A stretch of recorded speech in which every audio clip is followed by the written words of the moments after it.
दोस्तों, अगर आप ग्रेजुएट पास हैं और सरकारी नौकरी की तलाश में हैं तो यह वीडियो आपके लिए एक सुनहरा मौका लेकर आया है, क्योंकि आईडीबीआई बैंक ने असिस्टेंट मैनेजर की सीधी भर्ती निकाली है।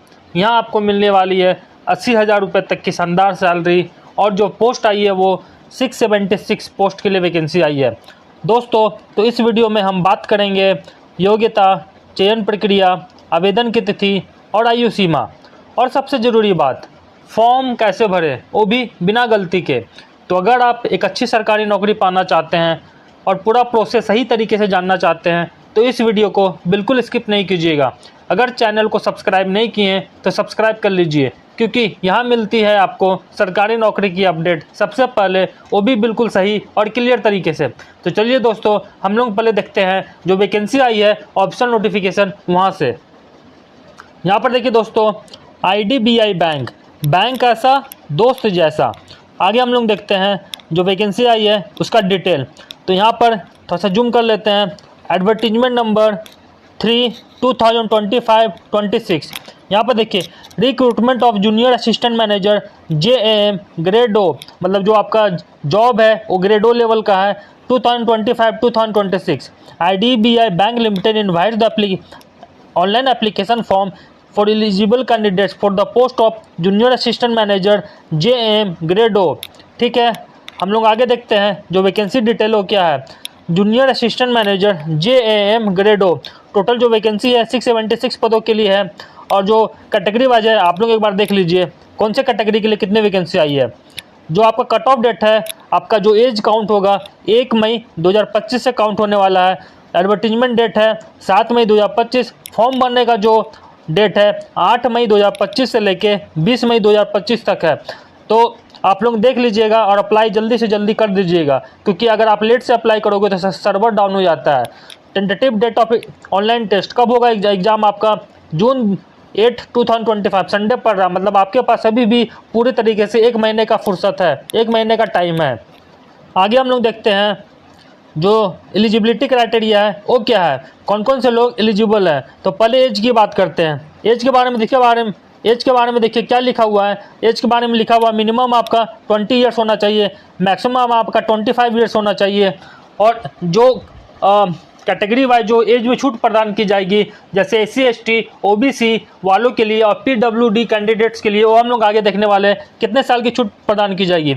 एजुकेशन क्वालिफिकेशन की बात करें तो bachelor degree with minimum 60% for general category के स्टूडेंट हैं, उनके लिए बैचलर डिग्री होना चाहिए। 60% marks EWS and OBC candidates के लिए भी 60% मार्क्स होना चाहिए।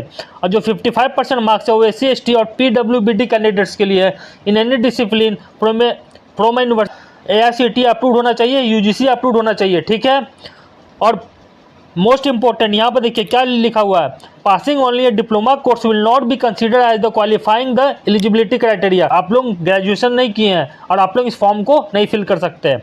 साथ में क्या लिखा हुआ है, computer literacy, candidates are expected to have proficiency in computers, मतलब आपको कंप्यूटर का बेसिक नॉलेज होना जरूरी है। चलिए आगे देख लेते हैं। जो आगे CTC के बारे में दिया हुआ, मतलब आपका जो सैलरी होने वाला है कितना होने वाला है। On joining the bank services of grade O, compensation of the cost, मतलब CTC कितना है 6.14 लाख से 6.50 लाख, मतलब जो आपका ऑन हैंड सैलरी मिलेगा आपको 55,000 के आसपास आपको सैलरी मिलने वाला है। ठीक है, और उसके बाद आपका एनुअल इंक्रीमेंट भी होगा।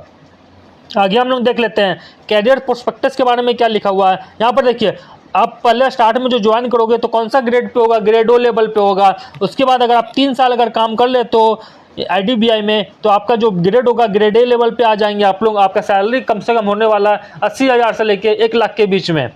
ठीक है, आगे चलिए हम लोग देख लेते हैं। अपॉइंटमेंट हो गया, पोस्टिंग हो गया। सिलेक्शन प्रोसेस के बारे में बात करें, सिलेक्शन प्रोसेस में क्या लिखा हुआ है यहाँ पर देखिए क्या है, logical reasoning and data analysis. ठीक है, डाटा एनालिसिस एंड इंटरप्रिटेशन। यहाँ पर देखिए 60 क्वेश्चन पूछा जाएगा, मैक्सिमम मार्क्स है 60 मार्क्स का है, और टाइम अलोटेड मतलब आपको टाइम मिलेगा 40 मिनट्स का टाइम मिलेगा। लॉजिकल रीजनिंग में मेनली आपको देखिए, मैं जो टॉपिक बता रहा हूँ आप लोग एक पेन और कॉपी लेके लिख लीजिए, वहीं से क्वेश्चन आपको वहीं से पूछे जाएंगे। पहला क्या है, पहला आपका पजल हो गया, पजल में भी सीटिंग अरेंजमेंट, उसमें सर्कुलर सीटिंग अरेंजमेंट पे ज़्यादा फोकस कीजिएगा, वो भी 2 से 3 वेरिएबल होता है, उस पर ज़्यादा फोकस कीजिएगा। फिर आता है फ्लोर बेस्ड पजल, मतलब आपका जो 8 से 10 फ्लोर दे देगा, उसमें 1-2 फ्लोर में आपको गैप दे देगा, उसमें भी 2 वेरिएशन करके क्वेश्चन पूछे जाते हैं, वहाँ से क्वेश्चन पूछा जाएगा। उसके बाद आता है आपका सिटिंग सर्कुलर अरेंजमेंट हो गया, फ्लोर बेस्ड पजल हो गया। उसके बाद आता है मंथ में आपको 2 से 3 वेरिएबल रहेगा। फॉर एग्जांपल आपका जनवरी से आपका दिसंबर तक दे देगा, नाम रहेगा और वो कौन सा कार रखते हैं उसके बारे में दिया रहेगा। इस टाइप के आपके पजल मिलेंगे, मतलब 10 से 15 आपको पजल मिलने वाला है। उसके बाद आता है इनइक्वालिटी से आपको 5 क्वेश्चन मिलेगा। ब्लड रिलेशन से 2 से 3 क्वेश्चन मिलेंगे। इनपुट आउटपुट से क्वेश्चन मिलेगा। सिलोजिज्म से आपको डेफिनेट क्वेश्चन मिलेंगे, 5 क्वेश्चन मिलेंगे। और अल्फाबेटिकल सीरीज जो होता है वहां से आपको क्वेश्चन मिलने वाला है। तो ये हो गया लॉजिकल रीजनिंग की बात। अब डाटा एनालिसिस की बात करूं, मतलब डीआई की बात करूं, यहाँ से आपको 10 से 15 क्वेश्चन देखने को मिलेगा। उसके बाद आता है इंग्लिश लैंग्वेज में आपको देखिए 40 क्वेश्चन है, मैक्सिमम मार्क्स 40 हो गया और टाइम जो मिलेगा आपको 20 मिनट का टाइम मिलेगा। इंग्लिश में आपको आरसी पे ज़्यादा फोकस करना है। रीडिंग कॉम्प्रिहेंशन हो गया, उसके बाद वोकैब्स हो गया, उसके बाद क्लोज टेस्ट हो गया, फिर पैराजम्बल्स हो गया। यहाँ से आपको क्वेश्चन डेफिनेट देखने को मिलेगा। फिर आते हैं क्वांटिटेटिव एप्टीट्यूड, यहाँ पर देखिए 40 क्वेश्चन है, 40 मार्क्स का। यहाँ पर देखिए time allotted for each question, मतलब 35 मिनट मिलेंगे। यहाँ पर देखिए क्वांटिटेटिव एप्टीट्यूड में आपको mainly time and work, CI and SI, profit and loss, pipe and systems, ratio and proportion, यहाँ से आपको क्वेश्चन देखने को मिलते हैं। फिर आते हैं जनरल इकोनॉमी बैंकिंग अवेयरनेस। यहाँ पर देखिए टोटल नंबर क्वेश्चन 60 है, मैक्सिमम मार्क्स 60 हो गया और टाइम आपको 25 मिनट का टाइम मिलेगा। यहाँ पर आपको देखिए 6 महीने का जितने भी करंट अफेयर है वहाँ से आपको क्वेश्चन देखने को मिलेंगे। साथ में आप स्टैटिक जीके तैयार कर लीजिएगा, जैसे बैंक उसका टैगलाइन हो गया, नेशनल पार्क हो गया, वाइल्ड लाइफ सेंचुरी हो गया, इंडेक्स हो गया, यहाँ से आपको क्वेश्चन देखने को मिलता है। ठीक है दोस्तों, तो ये हो गया सिलेबस के बाद हम लोग चलिए आगे देखते हैं। यहाँ पर देखिए रॉन्ग आंसर, अगर आप रॉन्ग आंसर करोगे तो उसका पेनाल्टी भी दिया जाएगा, मतलब आपको एक्यूरेसी के साथ करके आना है। उसके बाद आपका पीआई होगा, पीआई मतलब पर्सनल इंटरव्यू। उसके बाद आपका डॉक्यूमेंट वेरिफिकेशन होगा। एलिजिबिलिटी क्राइटेरिया के बारे में बात करें, यहाँ पर देखिए आपका सिटीजन ऑफ इंडिया, ये तो आपका बेसिक हो गया, सब तो होना चाहिए। साथ में देखिए शेड्यूल कास्ट के लिए आपको कितना साल का छूट प्रदान किया गया। एससी एंड एसटी कैटेगरी के लिए 5 साल, ओबीसी के लिए 3 साल और पर्सन विथ बेंचमार्क डिसेबिलिटी उनके लिए 10 साल है। बाकी आप लोग कैटेगरी वाइज अपना देख लीजिए छूट कितना मिला गया है। ठीक है, बाकी मैं अगर बात करूँ, जितने भी एससी एससी कैंडिडेट है और ओबीसी एनसीएल कैंडिडेट्स हैं वो आपको और सेंट्रल लेवल का सर्टिफिकेट ही मान्य होगा। अगर आप स्टेट लेवल का भरोगे तो आप जो भरोगे वो रिजेक्ट कर दिया जाएगा आपका फॉर्म। ठीक है, तो एक चीज़ आप ध्यान रखिएगा, सेंट्रल लेवल से ही आप ओबीसी एनसीएल बना के रखिएगा या एससी एसटी सर्टिफिकेट आप लोग बना के रखिएगा।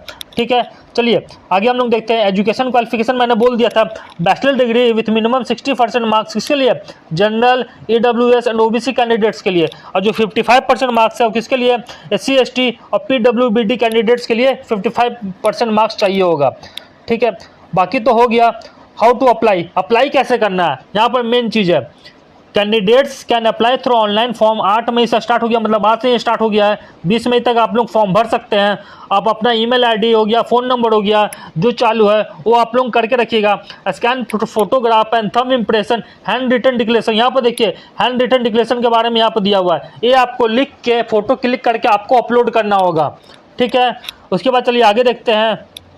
सिग्नेचर हैंड रिटन डिक्लेरेशन जो होगा आपका कैपिटल लेटर में नहीं लिखना है। अगर आप कैपिटल लेटर में सिग्नेचर करेंगे और हैंड रिटन जो डिक्लेरेशन है कैपिटल लेटर में लिखेंगे तो आपका फॉर्म रिजेक्ट कर दिया जाएगा। ठीक है, एप्लीकेशन प्रोसीजर हो गया। आगे क्या लिखा हुआ है, हाँ कहाँ से अप्लाई करना है, यहाँ पर देखिए आप लोग बोलते हैं ना सर अप्लाई कहाँ से करें। Candidates to visit the bank website www.idbibank.in and click on the career हो गया, करियर ओपनिंग हो गया। To open the link recruitment of junior assistant manager JM grade O 2025-26 phase 1 and click on the option apply online which open a new. मतलब आप website पे जाइएगा, वहाँ पे आप लोग इसका जो करियर वाला ऑप्शन होगा करंट ओपनिंग में क्लिक कीजिएगा, वहाँ आपको दिखेगा recruitment of junior assistant manager grade O post. ठीक है, वहाँ से आप लोग अप्लाई कर सकते हैं and click there for a new registration. ये सब तो हो गया।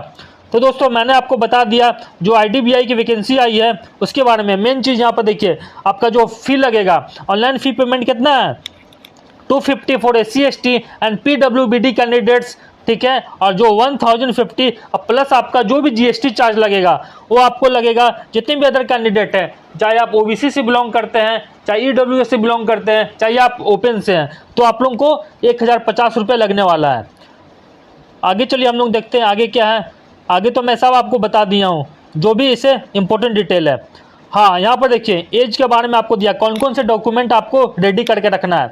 यहाँ पर देखिए डॉक्यूमेंट के बारे में क्या है, 10th and 12th standard marksheet और स्कूल लिविंग सर्टिफिकेट, मतलब 10वीं या 12वीं का आपको मार्कशीट हो गया, सर्टिफिकेट हो गया, वो आपको रखना है। एजुकेशन क्वालिफिकेशन में देखिए आपका marksheet and passing certificate of 10th 12th मैंने बोल दिया। ग्रेजुएशन का ऑल सेमेस्टर ईयर वाइज और consolidated marksheets and degree final and provisional degree certificate, मतलब आपका ग्रेजुएशन का हर एक सेमेस्टर का मार्कशीट हो गया और ग्रेजुएशन सर्टिफिकेट हो गया, ये आपको तैयार करके रखना है। और कास्ट सर्टिफिकेट के बारे में मैंने बोल दिया, अगर आप SC/ST से बिलोंग करते हैं तो जिन आप स्टेट वाला मान्य नहीं होगा, आपको सेंट्रल वाला ही अपलोड करना होगा, सेंट्रल लेवल वाला ही बनाना होगा। अब OBC NCL भी होगी, आपको सेंट्रल लेवल ही मान्य होगा, ठीक है दोस्तों। और वर्क एक्सपीरियंस है तो वर्क एक्सपीरियंस का आपको अपना जो भी वर्क एक्सपीरियंस है तो आप लोग अपलोड कीजिएगा। और पर्सन विद डिसेबिलिटी के लिए उसकी अलग सर्टिफिकेट बनती है, वो आप लोग। और साथ में आपको फोटो आइडेंटिटी कोई भी दो, यहाँ पर देखिए PAN card, passport, driving licence, voter ID card, bank passbook with photograph, Aadhaar card, Aadhaar card with a photograph, कोई भी दो आपका, चाहे वो पैन कार्ड हो गया या आधार कार्ड हो गया, ड्राइविंग लाइसेंस हो गया या आधार कार्ड हो गया, कुछ भी आपको दो डॉक्यूमेंट आपको रेडी करके अपना रखना पड़ेगा, ठीक है। आगे तो सब हो गया। चलिए दोस्तों, तो दोस्तों ये थी आपकी पूरी जानकारी जो IDBI बैंक में जो वैकेंसी आई है। वीडियो अगर अच्छा लगा हो तो लाइक जरूर कीजिए, कमेंट करके बताइए कि कौन कौन इस फॉर्म को भरने वाले हैं। और ऐसे ही लेटेस्ट सरकारी भर्ती की जानकारी सबसे पहले जानने के लिए चैनल को सब्सक्राइब जरूर कर लीजिए। मिलते हैं अगली वीडियो में, तब तक के लिए ऑल द बेस्ट, पढ़ते रहिए और आगे बढ़ते रहिए। थैंक यू, धन्यवाद, जय हिंद।